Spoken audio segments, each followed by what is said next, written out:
Now, who's dedicated to being in radio? Is this something that you really want to do? Do you realize how difficult radio is? There's good sides and there's bad sides, and there's things that you're going to have to accept if this is what you really want to do for the rest of your life. If you don't love this business, if it doesn't feed you, if you don't wake up and think about radio, then don't do this. Because it's going to take you a long time to get to where you really can live off of this business. And if you're not strong enough here and you don't have the passion here, you're going to waste a whole lot of time. So number one, you have to be passionate about radio. That's my thing about a lot of radio personalities. When I got into this business, I saw a lot of guys who just were not passionate about this business. They wanted to do it for the notoriety. They wanted to do it for the little bit of fame. They wanted to meet the celebrities. They wanted to hang out and go to all the concerts and the shows, but they didn't really have a passion for radio. They didn't have a passion with connecting to people and connecting with the community and serving a purpose. When you're on the radio, you're serving a purpose. My purpose every day is to make sure that your life is just a little bit better. Make sure that I say something to you to make your life just a little bit better. If you're having a bad day and you're on the edge, my job is to make your life a little bit better. That's my philosophy in radio. But you have to be passionate, because I'll ask you, when do you think you're going to start making real money in radio? When do you think that financial gain is going to come? You tell me. Do you think it's doing a night show? Do you think it's doing an afternoon show? Do you think it's doing a morning show?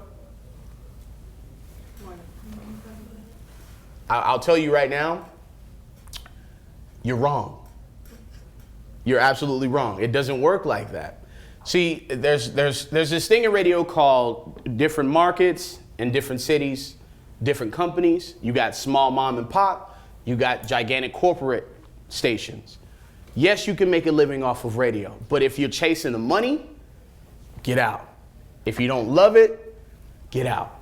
You have to be passionate about the business, and if you chase that dream of being on the radio and serving a purpose, the financial gain will come. Now, there's not to say that there's not radio personalities who are making millions of dollars. There absolutely are. But that's a small percentage of people.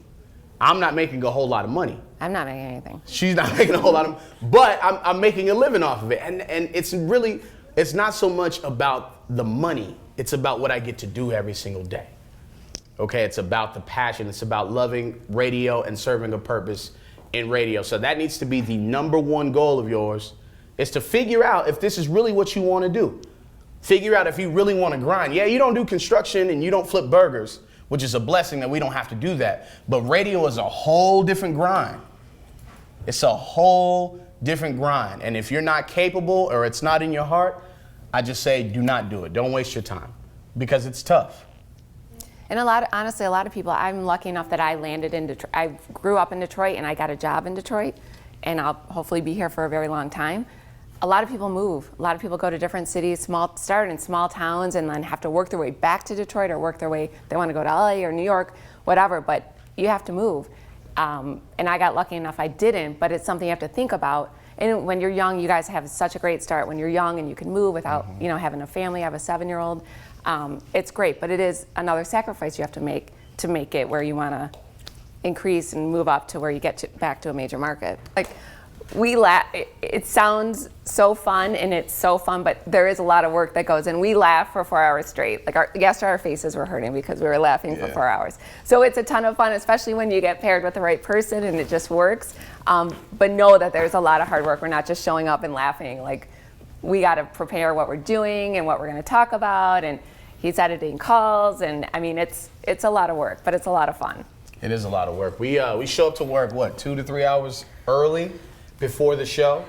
You have to consider radio. If you're on the air for 4 hours a day and you work a normal 8-hour shift, you have to take those additional 4 hours and put that into putting on a show. You don't want to just ever walk in and just jump on the radio, because now you're working in a world where it's not Diary. You ever heard of Diary? Where they used to just walk up to somebody and be like, hey, what's your favorite radio station? And you would tell us, and they would write it down and say, boom, that's the number one radio station in the city. Well, now they got this thing called a PPM. It's called the personal people meter is what they call it. And somebody walks around with something just like this, and it picks up signals, and it lets them know who's listening to the radio. And it's really, they're able to tell how many people are listening to the radio, when did they tune out, when did they tune in, so on and so forth. So in a world of PPM, you can't just go on the radio and laugh and have a good time because you're going to throw someone off. If you get on the air, you have to immediately say something that's going to catch someone's attention. In PPM world, you got 4 to 7 seconds to keep somebody from turning off your radio.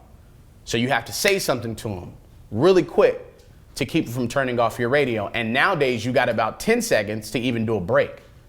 So there's a whole different science to this business. It's not the same.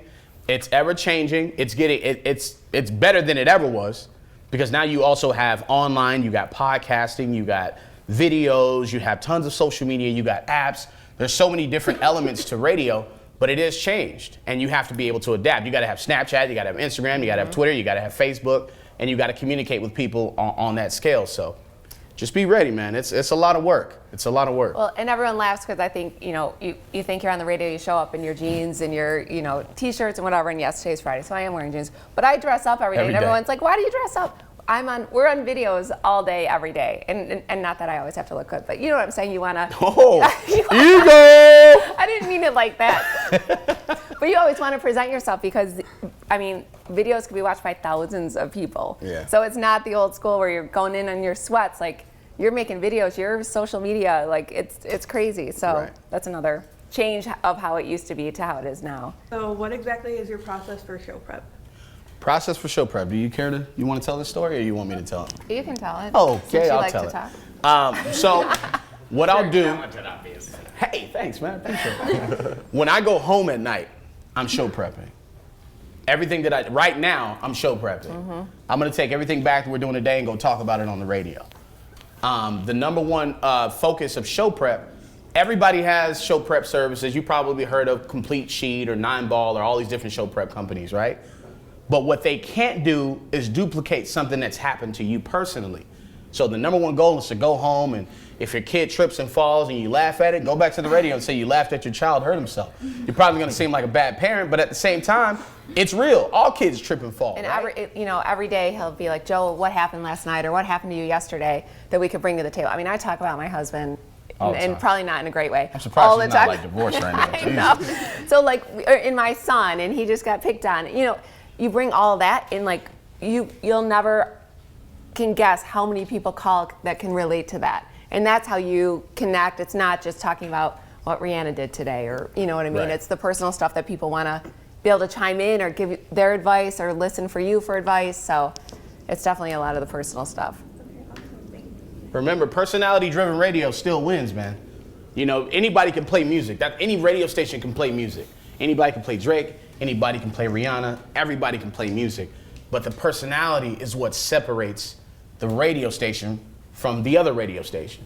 So personality-driven radio still wins. And by the way, terrestrial radio is still number one for news, for people to listen to, for information. It's still number one. So this business is not gonna die. You may hear, radio's dead. Don't believe that. Because statistics show we're still number one. Why? Because you get in your car, it's easy. It's right there. You don't have to go searching through an iPod. You don't have to go look for it. Now, if you want a particular song you want to listen to, you can do that through your iPhone. But for the most part, if you get in the car and your favorite song is already playing on the radio, it's there for you. It's easily accessible. And for that number one reason, it won't die.